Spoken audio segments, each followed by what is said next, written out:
श्री सद्गुरु महाराज की जय। शांति संदेश मई 2019 ईस्वी से। संत वचन शीतल सुधा करत तापत्रय नाश। सच्चे गुरु से संबंध स्थापित करें।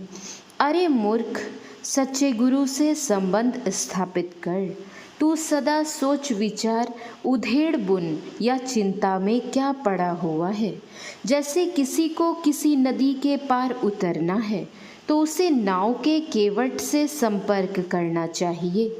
इसी प्रकार जिसको संसार समुद्र के पार उतरना है उसे आध्यात्मिक सद्गुरु से संपर्क साधना चाहिए। जब साधक सद्गुरु के आशीर्वाद तथा उनके द्वारा बतलाई गई युक्ति के अभ्यास से संसार समुद्र के पार उतर जाता है तब उसकी सारी सांसारिक उलझनें अथवा जन्म मरण का चक्र सदा के लिए छूट जाता है। जब तक दर्पण से अपना रूप देखने का काम लेना हो तब तक उसे साफ करते रहना चाहिए। जब तक दर्पण में मैल या धूल जमी हुई रहेगी तब तक उसमें अपने रूप के दर्शन नहीं हो सकेंगे।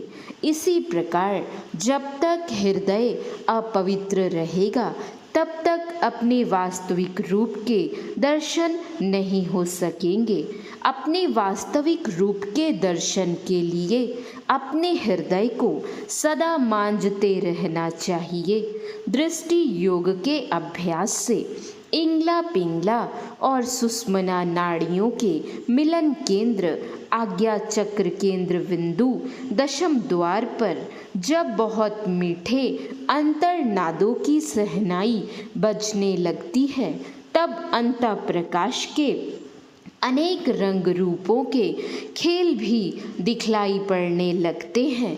जब ब्रह्मांड में सूरत का विशेष सिमटाव हो जाता है तब वह सूरत मन बुद्धि आदि इंद्रियों को पीछे छोड़कर ऊपर अकेले ही चलती है। संत कबीर साहब कहते हैं कि मन की करनी करतूत निंदनीय कर्म या स्वभाव को तो देखो, उसके भीतर छल कपट ठगी आदि की कतरनी कैंची छिपी हुई है। जब तक कतरनी रूपी गांठ नहीं खुलती तब तक यमदूत बारंबार पकड़ पकड़ कर लूटते हैं, अर्थात तब तक यमदूत हर बार मरने के समय स्थूल शरीर से प्राण को जबरन निकाल कर ले जाते हैं। संत कबीर साहब गुरु परमात्म प्राप्ति के भेद को जानने वाले होते हैं। मेरे गुरु परमात्म प्राप्ति के भेद को जानने वाले हैं। उन्होंने मुझे परमात्म प्राप्ति का रहस्य बतलाते हुए कहा कि परमात्मा का साक्षात्कार अपने ही हृदय में होता है।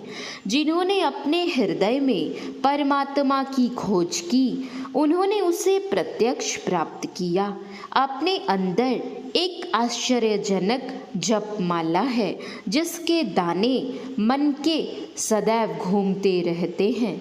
कुंज के किनारे बैठकर जिन्होंने इस जपमाला को फेरा है, इस जपमाला पर जप किया है, वे ही इस आश्चर्यजनक बात को ठीक ठीक जानते हैं।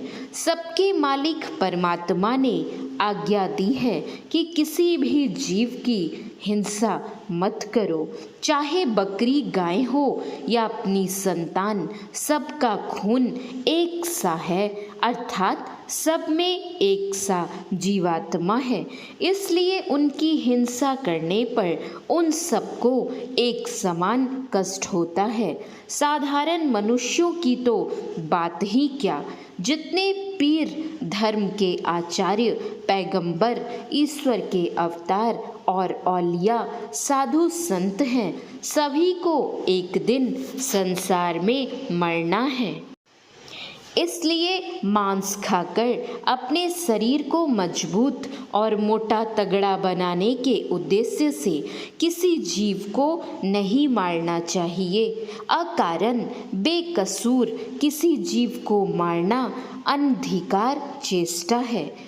हृदय में जो लोभ लालच है वह हिंसक पशु के समान भयंकर है। हे भाई, तू उसको अपने वश में कर ले। जिसको इलाही परमात्मा ने अपनी खुदाई प्रभुता शक्ति दी है उसको मेरा धन्यवाद है। गुरु नानक देव जी। भक्ति दान गुरु दीजिए।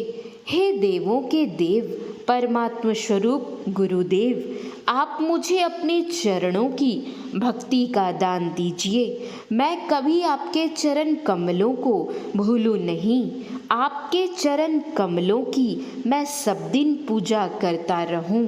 मैं ना कभी तीर्थों की यात्रा करूं या मैं ना कभी तीर्थों पवित्र नदियों में स्नान करूं, ना उपवास आदि कोई व्रत और ना किन्हीं देवता की पूजा की ही। मैं सदा आपकी ही ओर देखता रहूं। मेरी वृत्ति या ख्याल सदैव आपकी ही ओर लगा हुआ रहे। आपके सिवा मेरा दूसरा कोई इष्ट अत्यंत प्यारा सबसे बड़ा प्रेम पात्र नहीं हो। हे मेरे सर्व समर्थ दाता गुरुदेव, 8 प्रकार की यौगिक सिद्धियाँ, 9 प्रकार की निधियाँ, कुबेर के 9 रत्न और सबसे बड़े स्वर्ग वैकुंठ में निवास, इन सब में मैं आपसे कुछ भी नहीं मांगता हूँ। हे गुरुदेव, संसार तथा स्वर्ग का सुख, अपार धन संपत्ति, भरा पूरा विशाल परिवार और सुंदर तथा श्रेष्ठ सुशीला पत्नी आपके चरणों की भक्ति के सिवा स्वप्न में भी मेरे मन में इन सब की इच्छा ना उठे। हे मेरे स्वामी, आप मेरी प्रार्थना सुन लीजिए।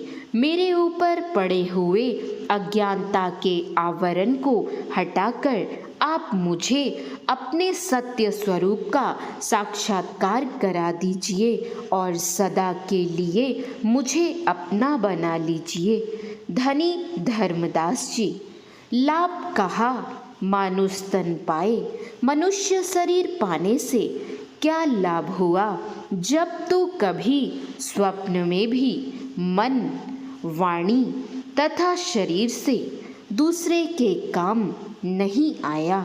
विषय संबंधी जो सुख स्वर्ग, नरक, घर और वन में बिना बुलाए ही अपने आप आ जाता है, उस सुख के लिए अरे मन, तू अनेक प्रकार के उपाय कर रहा है, समझाने पर भी नहीं समझता है। हे मूढ़, तूने अज्ञानता के वश होकर पराई स्त्री के लिए और दूसरों से वैर करने के लिए मनमाने आचरण किए। गर्भ में वास करते समय तूने महान दुख, कठिन कष्ट और विपत्ति भोगी थी, उसे तू भूल गया। यह नहीं सोचा कि इन मनमाने पाप कर्मों से फिर वे ही गर्भवास के दुख भोगने पड़ेंगे।